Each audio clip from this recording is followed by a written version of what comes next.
Mengapa pendidikan sekuler tidak akan melahirkan generasi dan peradaban emas?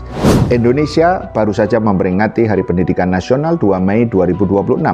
Peringatan Hardiknas ini seharusnya membawa harapan masa depan pendidikan.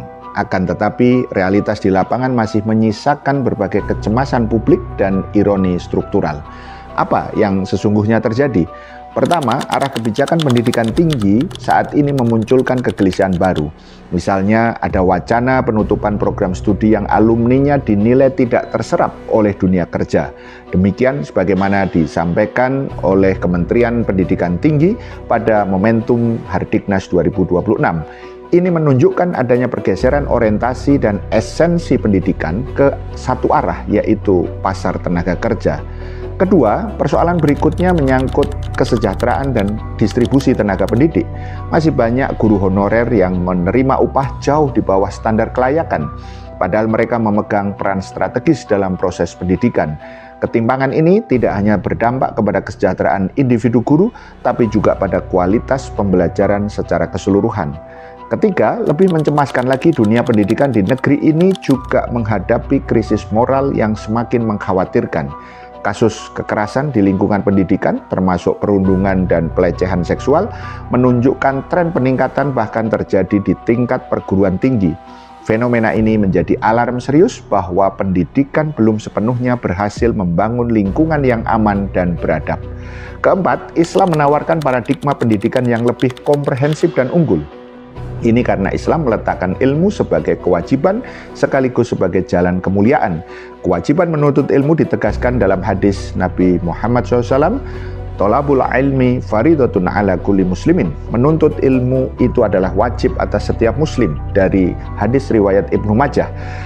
Kelima, tujuan pendidikan dalam Islam tidak hanya sekedar untuk melahirkan saintis pembangun peradaban. Yang utama justru adalah membentuk kepribadian Islam yang utuh, saksiyah Islamiyah. Tujuan utama pendidikan dalam Islam sejalan dengan tujuan penciptaan manusia, yaitu mewujudkan hamba yang tunduk dan patuh kepada Allah Subhanahu wa Ta'ala. Pendidikan harus melahirkan manusia yang menjadikan seluruh aktivitasnya sebagai bentuk ibadah dan pengabdian kepada Allah Subhanahu wa Ta'ala. Keenam, Islam juga mewajibkan pemimpin negara untuk memuliakan ilmu, para pencari ilmu, dan para pengajarnya. Dalam pandangan Islam, guru adalah profesi mulia dan wajib dimuliakan.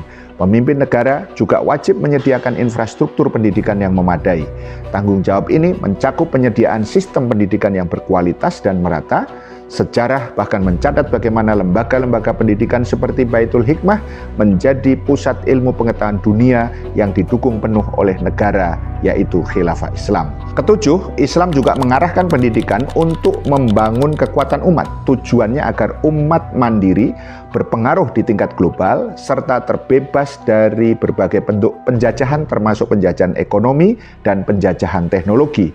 Sistem pendidikan Islam dengan kekuatan landasannya yang sempurna akan mampu mewujudkan negara superpower yang akan membawa arah peradaban dunia. Peradaban besar yang lahir dari sistem pendidikan Islam akan menjadi kekuatan global yang mandiri dan mampu menghadapi hegemoni global peradaban sekuler kapitalistik saat ini. Islam menegaskan pentingnya menyiapkan kekuatan maksimal. Kedelapan, bahkan yang menarik, sumbangsih peradaban Islam terhadap dunia, termasuk dunia barat, juga pernah diakui oleh salah satu mantan Presiden Amerika, Barack Obama.